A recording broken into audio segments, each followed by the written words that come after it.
Namaste friends, welcome to one more session of the Global Festival of Oneness organized by Advaita Academy celebrating the life and works of Adi Shankara. Before we get on to the session, let us start with a prayer. Sada Shiva Samarambham Shankaracharya Madhyamam Asmadacharya Paryantam Vande Guru Paramparam. I'm very pleased to introduce today's speaker, Mr. N Venkatraman, who will be speaking on the Advaitic teachings on Titiksha, how to deal with ups and downs of life. Namaste Venkatraman ji. Before we get to the session, I'd like to introduce the speaker. Venkatraman ji is a senior advocate and currently Additional Solicitor General of India for Supreme Court. Through the blessings of the Jagat Gurus of Sri Sringeri Sharada Peetham, Venkatraman ji is closely associated in Veda Paripalanam through the Veda Bharati Sangha, Veda Paripalana Sabha. The trust is running a Veda Patashala and a Shastra Patashala housing over 60 students and also a Goshala. Venkatraman ji is also managing a temple built for goddess Bala Tripura Sundari in his father's village and is endeavoring to nurture and support the divine Shri Vidya Upasana. Welcome Venkatraman ji, and please get on to the session. Mala Sudha Kumbha Vibodha Mudra Vidya Virajat Karavari Jata Apara Karunya Sudhamburashim Shri Sharadambam Pranatosmi Nityam Shankara Rupena Marchittam Panki Kritamabhujyaya Kinkariyassa Samaya Shankaracharyamashreye Prahladavarado Devo Yonusamma Paro Harihi Nasumopasakam Nityam Tam Nasumma Brumbaje Shri Satchidananda Shiva Binavya Nasamma Bharatya Bitan Yatindran Vidya Nitin Mantra Nitin Sadatma Nishtan Bhaje Manava Shambhurupan Sadatmatyana Niratam Vishayepya Paran Mukam Naumi Shastreshu Nishnadam Chandrasekhara Bharati Vivekinam Mahaprakyam Dairyo Dharakshama Sada Vinava Purvam Tam Vidyatirtha Gurum Bhaje Akyanam Jannavi Tirtam Vidyatirtam Vivekinam Sarvesham Shukatam Tirtam Bharati Tirtamashriye Vidya Vinaya Sampannam Vitaragam Vivekinam Vande Vedanta Tatpakyam Vidushekara Bharati.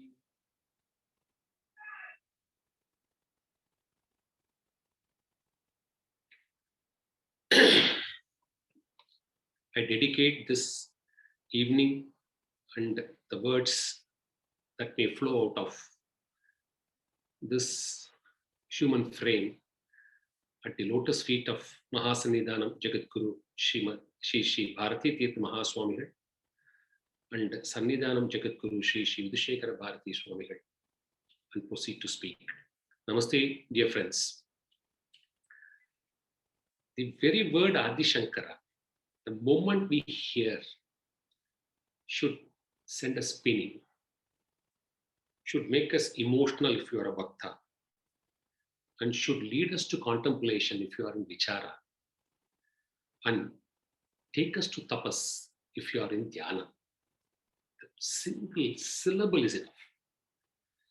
That's the power of Adi Shankara, which occupies this universe and the dharma which he propagated the past 1250 years in human history, which you can't find a parallel at all anywhere. So one of his teachings is the attitude to develop Titiksha, the English equivalent being forbearance. But I was told very clearly that this is more a generic audience and who all live routine lives, daily lives, carrying on their works and priorities.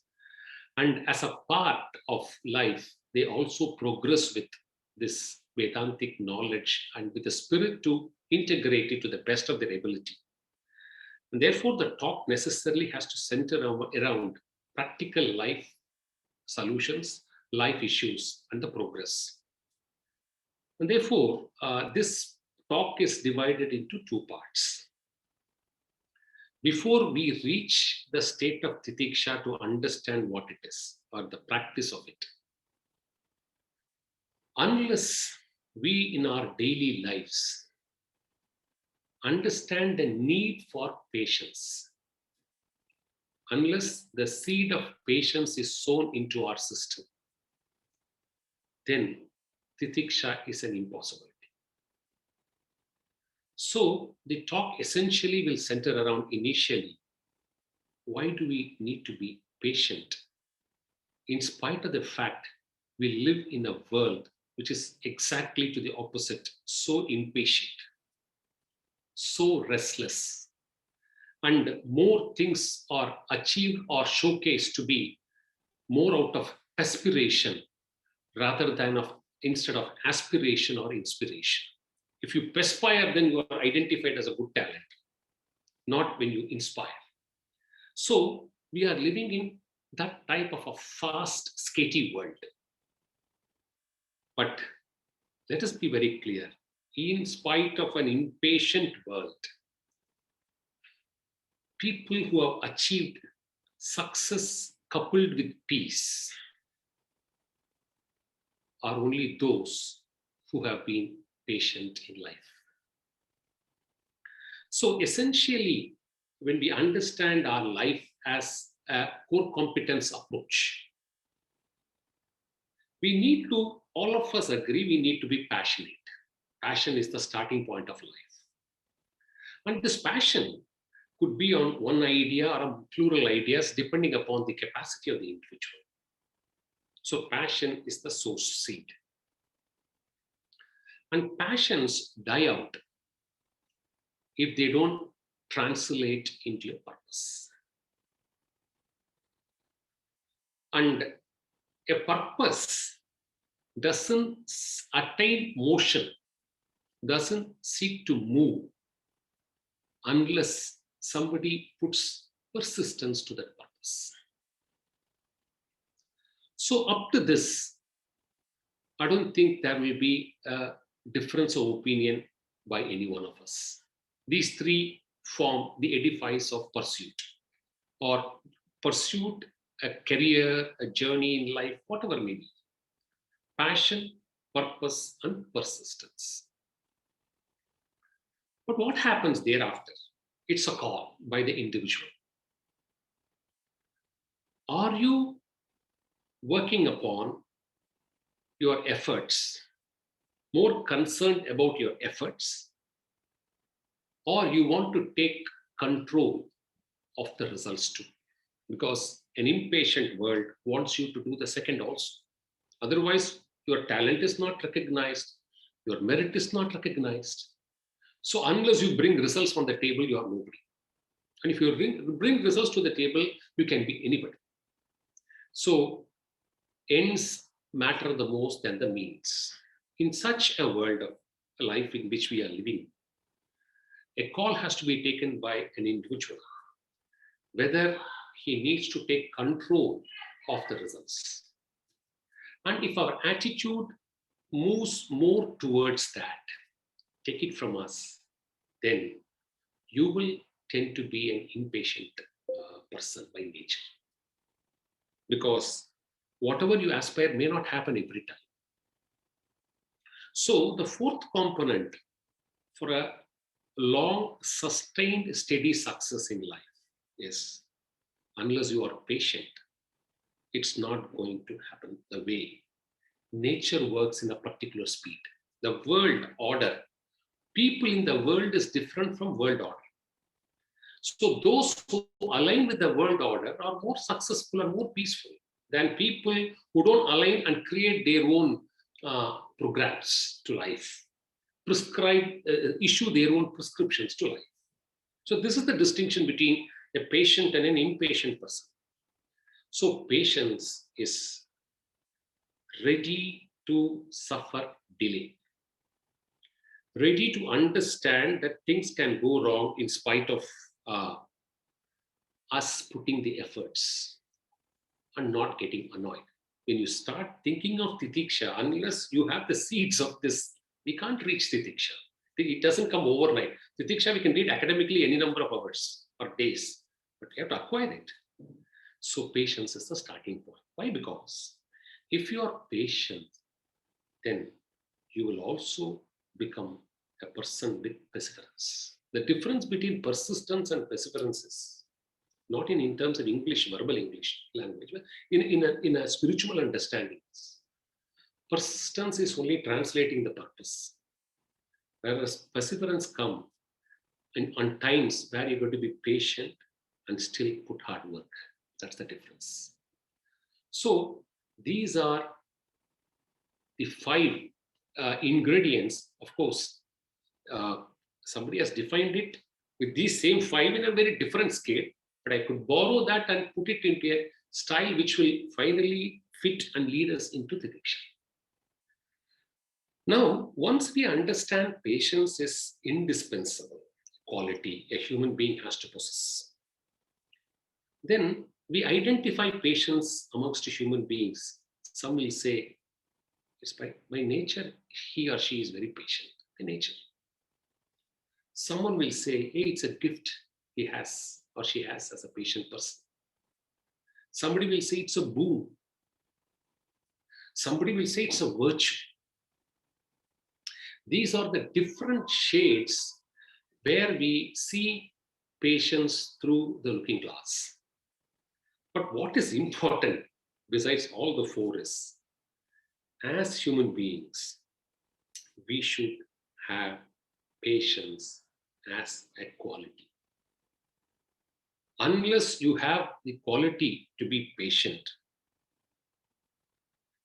then you will be inconsistent. You will neither be here nor be there. So, acquisition of a patience as a quality is indispensable for our lives. Why? Because we confront patience, we confront situations which make us impatient. You can broadly classify into 3 buckets. Daily routine irritations, starting from the milkmaid, the servant maid, your driver, your office staff. There are some routine irritating aspects which come into our life. That's one way it tests our patience or we become impatient. The second piece will be when you confront your life journey in your career or in your social work or whatever space you act or react upon, then you confront situations where your patience normally gets tested. And the last, third angle would be human relations, human emotions, and human feelings. Very exclusive, dealing exclusively with human emotions. So these are the 3 areas that keeps coming up again and again in our daily lives, testing our patience. And as a quality, if you have this as a quality, what are the benefits one can get? A host of benefits are being narrated. It says, first of all, a patient person is normally a positive person. He or she will be sans a lot of negativity. Because an impatient person always think because he's in a mood of stress. So patience makes you positive. Now, patience slowly will become a companion to you in becoming or developing better wisdom. It's a companion to wisdom. Patience allows you to have long-term visions. And therefore, a good mental and physical well-being is assured. Patience allows you to make sustained efforts. Unless you have sustenance, it is very, very difficult. So with these 4 basic aspects, you can possibly confront the first two types of impatient situations. But more importantly, patience leads you to peace slowly, slowly. And again, it makes you very, very popular. Are we not attracted towards a patient person by nature? Oh, come on. He's so calm. He's so quiet. Something will attract us towards a patient person who is patient. So it also makes you quite popular. And when it comes to human relationship, emotions, patience allows you to forgive. Forgiveness is a quality which gets created or is born in a human thought only when you are able to measure your life with patience. And once you become a patient person, you will be able to segregate a conduct or an action of a person from the person. Because nobody is bad all the time, nobody is good all the time. So this sense of discrimination between a person and his action or her action. So you will continue to support those actions knowing fully well that they may be right or wrong without interfering into their relationship issues. In a more larger scale, so these are all things which the quality of patience can lead us into. But what is paramount is, as a Shakti, if you are a patient, if you are by nature, patience is something, patience and tolerance is part of your nature. If you develop that as a nature in your life, you will first become a non-violent person. Patience leads to ahimsa. Before you can reach Titiksha, we have to first reach ahimsa. And patience can also allow you to undergo suffering. See, the problem today in the world is, if somebody accuses that we are wrong, or we lose, we fail, we undergo pain which we want to hide. We don't want to show any of these negativities in the world because the world won't accept us. That's the fear all of us have. So self-suffering is now trying to be non-existent among us. We see that we should never project ourselves as self-suffering. You don't have to project yourself, but we must also cultivate the habit of suffering our own issues ourselves. And this comes in the long run only to someone who is very, very patient. Patient helps you to suffer yourself without anybody's. This is something which the last non-violence, self-suffering, and patience. If you lose patience, you lose the battle. These three important messages are given by Mahatma Gandhi. Throughout his life, he has lived a very patient life. And it's the three cardinal principles. It leads you to non-violence. Then it allows you to self-suffer. And more importantly, if you lose patience, you normally lose the battle. So this is at a conceptual level about patience. Now, all of us are leaders in some way. In some way, we are leaders. We lead a small group, a big group, doesn't matter. We involve. You need not even be a leader. You may have to necessary to interact, work with as a team. So, by any chance, if you have to lead a team, you need to be patient in life. If you are an impatient leader, straight away people will start isolating themselves from you to say that why should I be part of this team? Because you will not give the time to take stock. You will not give the time to build capacities. You will not be ready to wait for long outcomes for a period of time. And more than anything else, you will lose trust.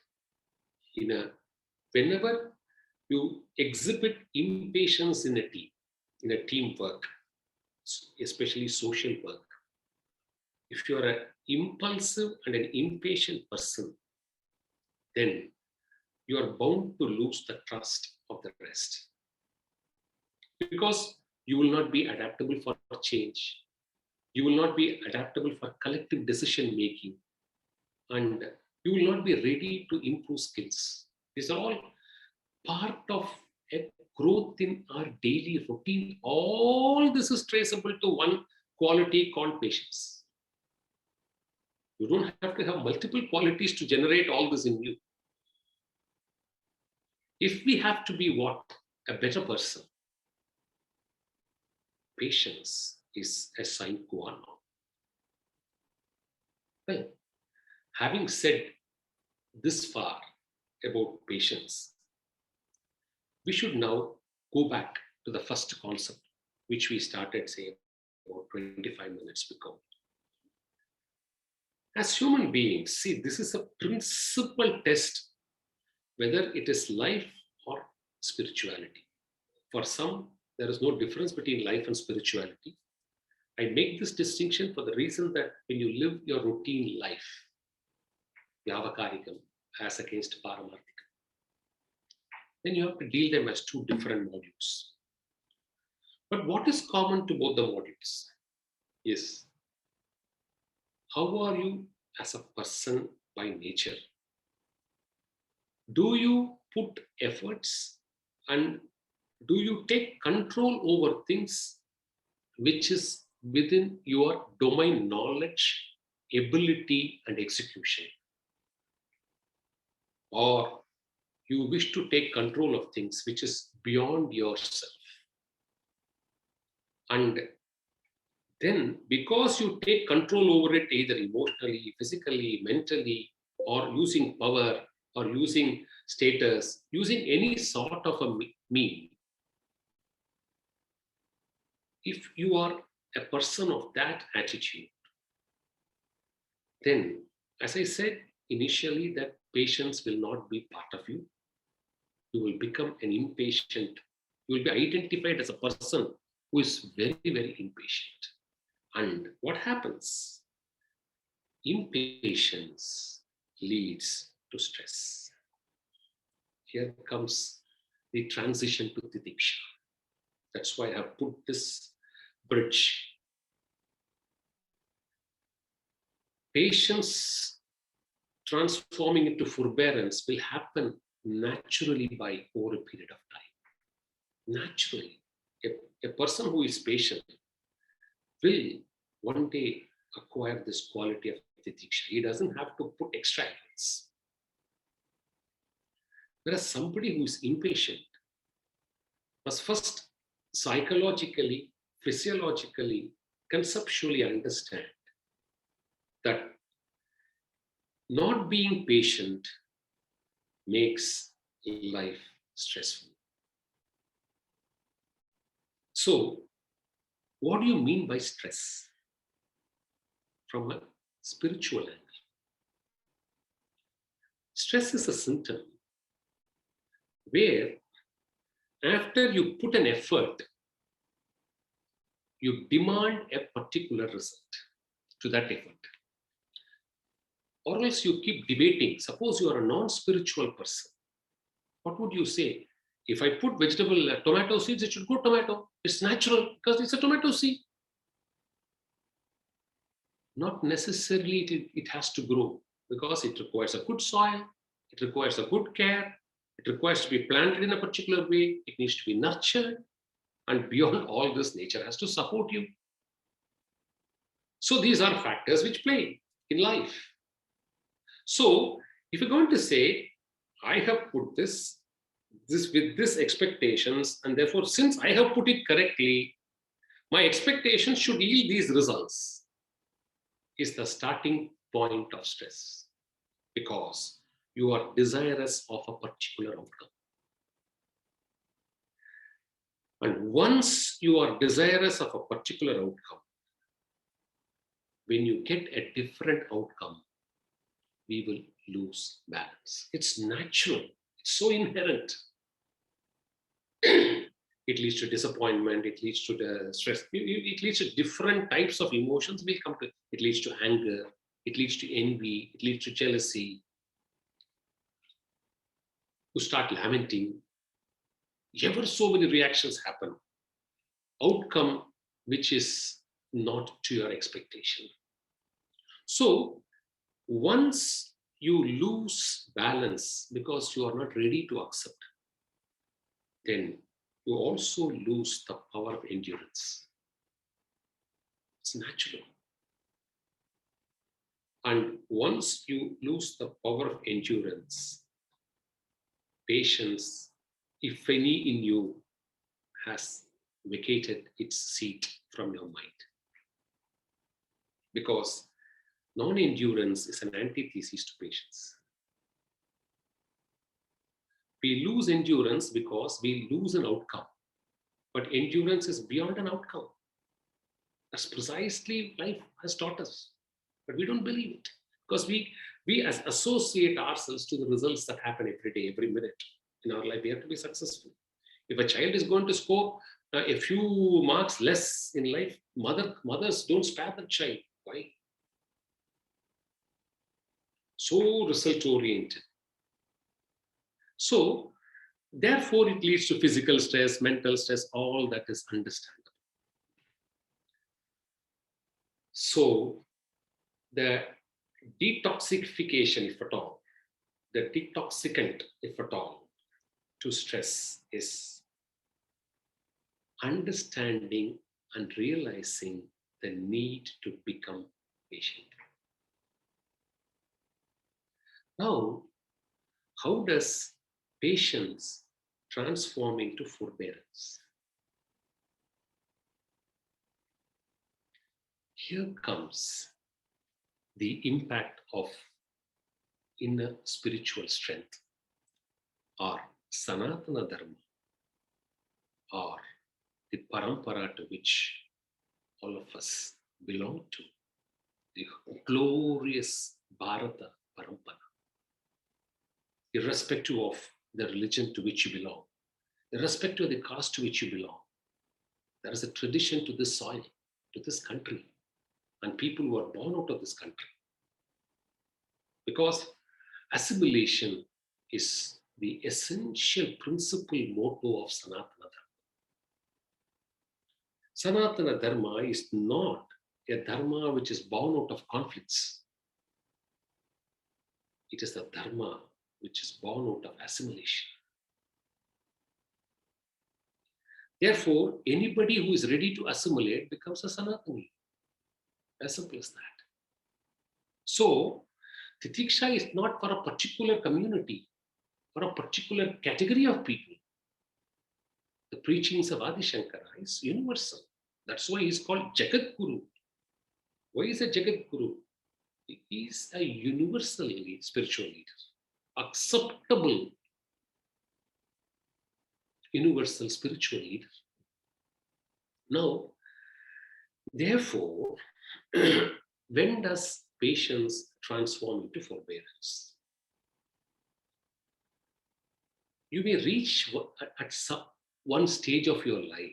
See, up to a point, you should have patience, but your patience should continue to nurture the purpose, and therefore there is a need to put perseverance into it, act, work. Even you can go to the extent of resilience. Somehow work hard, still work hard, and somehow get it. Get going and reach where you want to reach, in spite of the hurdles. This is the attitude one has to carry if one has to lead a daily routine in life. Unless otherwise your core life is a spiritual path. I'm talking of a material life. But a practitioner of patience in material life, over a period of time, when he or she matures, it's a wonderful experience. One has to go through the process.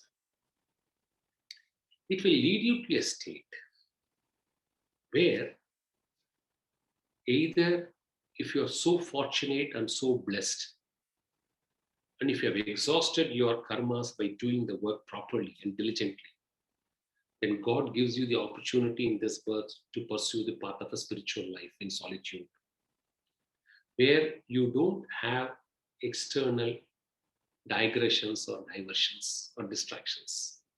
Very, very few get it. But for the rest, God is not unkind. Nature is not unkind. For the rest, in spite of being in the thick of things, in the middle of such a stupendous tasks, in the company of important people, every minute, every hour, every day will be a day of uncertainty. All of us, when you start peaking in your life, will get into that moment. The peak moment will always be a moment where your uncertainty will dominate your life screen than your certainty and your ability to control things. So when you reach that zone, and when the percentage of uncertainties starts growing in geometrical proportions, you will have to act because you are in the thick of things, but you will simply be clueless as to what is going to happen. You have absolutely no idea what is going to happen. The results can be 0 to 100. There are phases in our lives which we go through it. Nobody can deny it. That's the time, a golden opportunity for us to practice Titiksha as a daily routine. I'm not talking of people who go into forest and meditate. They are fortunate. None of us are that fortunate. We are in the thick of so many things. So, this is the glorious time to practice Titiksha. How? What does Bhagavad Pada say in the 24th shloka of Vivekachuta? One who is not afflicted by a particular situation so that he goes to prepare a countering aids. One who doesn't show any anxiety. One who doesn't lament over a particular situation. If I have to put it in my local language, எந்த பிரயத்தனமும் பண்ணாம, எந்த கவலையும் படாம, எந்த புலம்பலும் பண்ணாத, you face a situation. When you face such a situation in your material life as part of your daily life, hey God, my God is simply going out of my hand. Let's not attempt to resist it. Just leave it. Wherever it takes us, it takes us.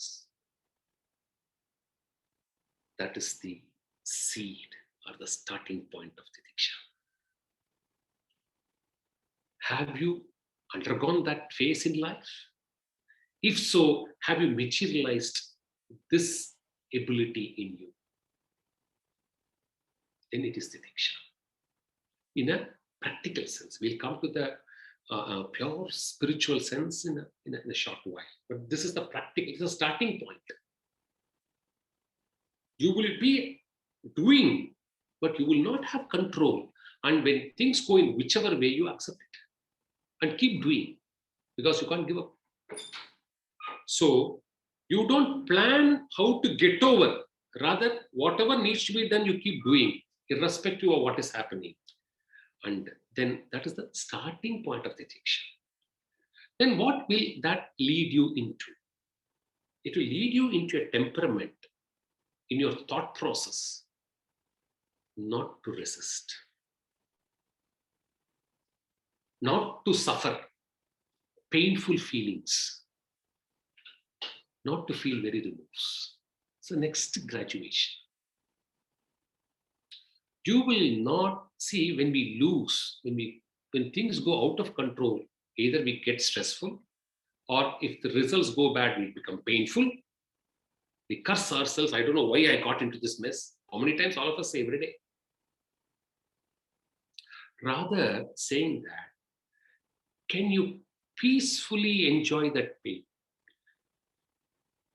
without asking questions? Allow the pain to go through you. And you continue to do whatever you are destined to do, because karmas is something where we cannot give up. It has to exhaust. That's what our dharma teaches. So you will continue to do what you're doing. And you will continue to get good results or bad results. Let's take the extreme state of painful results, but no resistance. Then we have graduated to the next stage, so that what is happening does not enter your mind frame.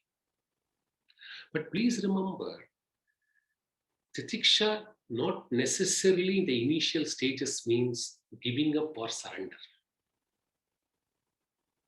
Titiksha in the initial phases can only mean bringing your reactions under control. This is a starting. See, there has to be a starting point and an end point for any quality. Supreme Titiksha, as taught by Bhagavad Pada in Viveka is the destination point.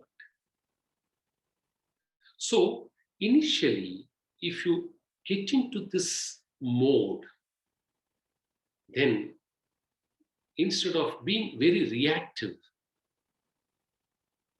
you will start taking control of the situation in your mind.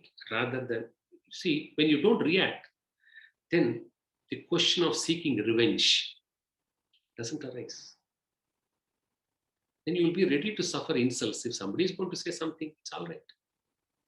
If somebody is going to inflict harm, you know that God has to help you because you have done your job. Instead of giving a repartee, a response to that, you have inflicted me, I'll counter-inflict you. You have created harm, I'll give you counter harm. If you stop that, don't have a grudge over what is happening. In short, a material life in this phase of Titiksha, mentally, are we in a position to accept sense of failure? First quality.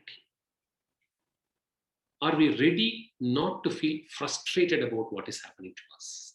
Second quality. Can we remain happy in spite of what is happening to us? Third quality. Are you ready to bear the situation which is passing through our mind and body? Fourth quality. Then all the four put together, the choice is between two extremes. You can be unhappy, you can be painful, you can get frustrated, and you can give it back. If you are within your abilities to do that. Sometimes we may not even have the ability, but our mind will want. Sometimes you will have the ability, so you will execute. Sometimes you will not have the ability to execute, but you will suffer it in the mind. Then we will move away from Titiksha. We can never be near Titiksha. On the contrary, if you are ready to undergo all this and convert that very pain into an experience in life, which is a challenge. See, it's all not that easy. But once we see the human mind is first understanding what it is, then accepting our understanding.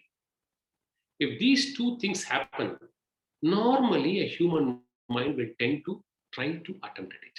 So these talks can only do that little. It can't transform, because transformation is only a power of a guru. A speaker cannot transform. He can only disseminate information at the highest knowledge. Transformation can happen only through Guru's grace. That ability is only with the Guru. So what is important is, can you transform this as an experience, or you will hesitate to undergo the experience, stop that experience and start counteracting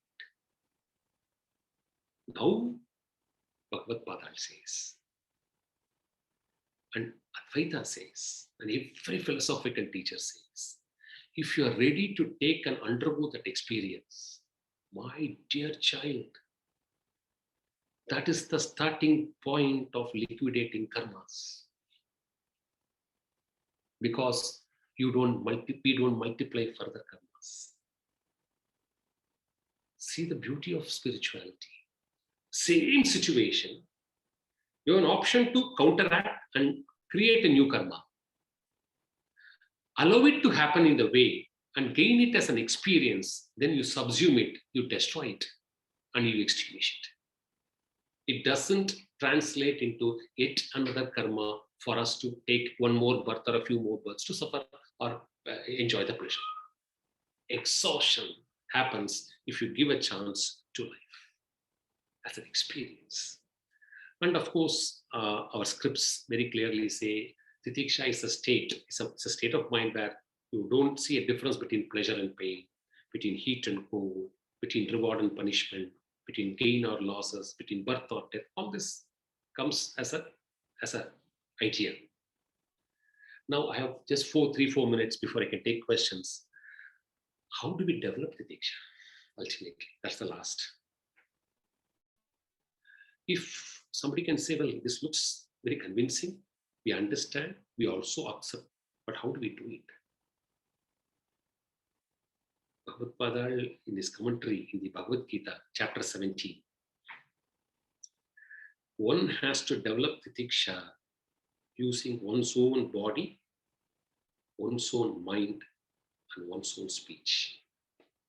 These are the 3 tools to develop Titiksha. How do we do it? Use your body to worship God.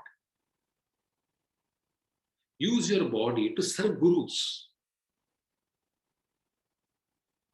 Allow your body to simple routines.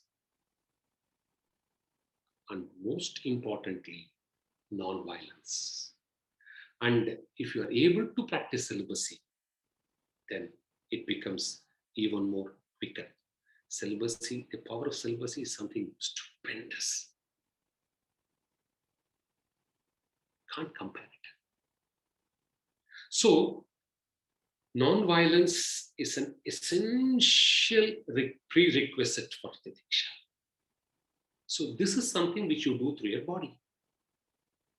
Through speech. How do you gain Titiksha at some point of time? It should be our commitment that we are truthful to our words. Truth is something, satyam. When we say satyam and dharmam, satyam is not a simple term. It's not just truth. The difference between satyam and asatyam is asatyam always has an expiry date, whereas satyam doesn't have an expiry date. It survives. So, satyam has so much power, it gives so many incidental benefits. So, truthful words and speaking in a soft and in a humble manner, not showing disrespect, not conveying words or meaning which will create stress in a transaction, for which, if you have to talk nicely, if you have to talk humbly, you have to use the power of speech in talking about God. Mantras, japas, and mauna vrata. We can't get anywhere near Titiksha if we don't do any of these things. See, physical training, emotional training, mental training, these are all having, ultimately, it will have limitations. Any amount of training using your body, mind, and intellect has limitations because all the 3 has limitations. You're working with limitations, but spirituality, connecting with the inner core, with the inner silence, with the inner voice, with Atma, whatever you call it, then there is no limitation at all. So, unless you use your speech, power of speech, in chanting mantras, doing japa and mauna vrata, Titiksha is not going to be possible. So, this is through the power of speech. And finally, through the power of mind. serenity of thoughts, remaining gentle, trying to be silent as far as possible, and above all, our life must necessarily believe in the concept of purity of purpose. If you keep trying to be a cunning crook every minute, conspire, strategize, destruction, if these are all your agendas in life, no way we will be near Titiksha. So, purity in purpose matters a lot. So, a composition of all the three. Use your body, speech, and mind. But the prescription of Gita is connecting with the inner soul. And therefore, this will transform you, especially when you go to your guru, or rather, only when you start going to a guru, serving a guru, and start doing all these things. See your transformation. You will see the change in 1 year's time, depending upon the intensity in which you serve your guru, the dedication you have to your guru. Without guru, there is no Sanatana Dharma. Without guru, there is no spirituality. And without Adi Shankara Bhagavad Padar, none of us, after 1250 years, will be talking about what the glory of Sanatana Dharma is. Eternally, each one of us are indebted to Bhagavad Shankara. With these words, I thank Nitin, especially, and Anuradha and Hariram, all of you for this wonderful opportunity, yearly opportunity to come and be with you for an hour. This has to do first good to me, as I started doing this first to educate and improve myself. And whatever I've shared is only incidental. If it benefits somebody, let's all thank to God. I once again offer the speech at the lotus feet of Mahasanidhanam and Sanidhanam. And thank you all for this opportunity. Thank you. Thank you so much, Venkatramanji. That was a very valuable session for us to understand the importance of Titiksha and how to attain it, first through patience and the three ways to one's body, speech, and mind, how to attain it. Was very, very helpful to us, both in our secular and spiritual life. We have several questions, and I'll just take a few of them. Whatever little I know, I'll try to answer. Okay, what is the benefit of Titiksha in a spiritual world? I mean, in one spiritual sadhana, how important is Titiksha? See, unless you reach equanimity, what is Advaita ultimately? Only one, and not the second, is Advaita. And killing the mind, dissolving the mind, destructing the mind is one huge step. And you can go and touch your mind to prepare yourself for a destruction or a dissolution only when you reach a state of equanimity. Mind should take anything that comes its way in its natural poise. So you will start, once you get into that poise, you will become a witness to your own actions and start distancing yourselves from the effort and the results. So it is an indispensable quality. You can't progress spiritually without getting into the aspect of Titiksha. It's indispensable. When you started the talk, you said that self-suffering is not approved these days, you see. So then to preach the value of patience and Titiksha, especially in the secular world, is very, very difficult. So how does one, I mean, at least in spiritual circles, people know that that's a requirement. You cannot progress without Titiksha. But in day-to-day life, how does one... in fact, whoever has asked this question, I should thank them, him or her. It's a very relevant question according to me. Unless we are able to accept material world, material expectations moves in a particular way.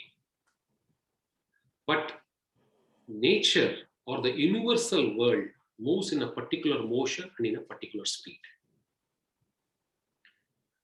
So if you are connected to this speed of the universal world, if you trust in the speed of this universal world and align itself with that speed, however impatient your boss may be, however impatient your team management may be, you will work your pace and you will reach the destination, possibly a destination far superior than the rest of your team members. This conviction alone leads to somebody being patient. I've seen many people who are patient, but there is also a senseless patience. But I don't blame them. In fact, I wouldn't say that it's senseless patience. They are ready to suffer even at that stage and move on. They may evolve as big sadhakas. But you are talking of a person who wants to be materially successful. Understand the speed of the universal world. It is not that easy to understand, but you will see the flow. Things will not go the way you want at that particular time. You must be ready to wait. Prepare to face the challenge. And finally, whatever the team which is impatient and moving in a particular direction, and a team which is impatient and moving in the same goal, there's more possibilities for the team which is patient to achieve the goal even faster. That's the reality. There's one anonymous question. Would you agree that faking a behavior pattern till you make it as a part of your routine behavior is a good idea? He's asking. At least Sanatana Dharma doesn't teach anything as a faking behavior. It's all science or a thought process not foreign to Sanatana Dharma. We don't believe in anything as fake. Why I tell you? We don't call something as right or wrong. They are all relative. Sanatana Dharma says, wherever you are, from there you progress. And who can measure your progress? Only your guru. And handhold him. He will take care of you. So you don't have to fake your life even for a second. Whether you are good or you are bad, it's immaterial. If you are ready to change, ready to progress, how does it matter you have been good or you are bad? So why should you fake? Go by what the scriptures say. Be convinced about it and start practicing in whatever little humble way it's possible. Increase the frequency slowly. Nothing happens overnight. If you're decided to perform a particular ritual, say initially for 5 minutes, once in a week, start with that. Then it becomes twice a week, thrice a week. Then 5 minutes become 15 minutes. 15 become 30. It will lead you. If you start doing it, it knows how to lead you. That's the power of nature which I'm talking about. Go to your guru and believe in nature, and you start doing what is good. If you start doing more of bad, it will lead you to do more and more of bad.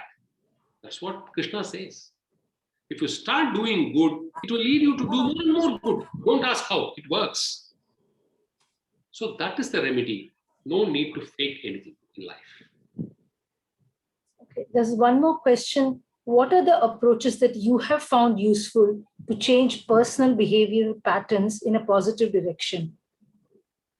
I mean, if you ask me personally, whatever transformation that happens to me, I strongly believe it is only because of my Guru's grace. This is my personal conviction.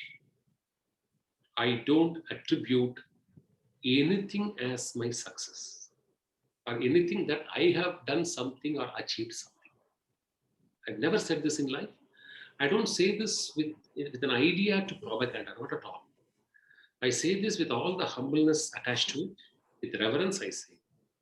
So transformations cannot happen with your ego. This is my conviction. Transformations happen only through Guru's grace. And whatever transformation that has happened so far, and whatever transformation which may happen in future, it will happen only through his grace. This is my conviction in life. This is very personal. I don't say this is what is right or wrong. This is my personal conviction. Anjan Nandi says that patience and pain create stress in the body and mind, and in return cause many health problems. Does it exhaust karma? He's asking. No, that's the point. I think whoever has asked a very relevant question. See, patience and pain leads to stress. Patience without pain leads to experience. That's the difference. If you want to suffer pain, if you want to feel angry, if you want to feel stressful, if you want to give it back, seek revenge, then that attitude is not Titiksha.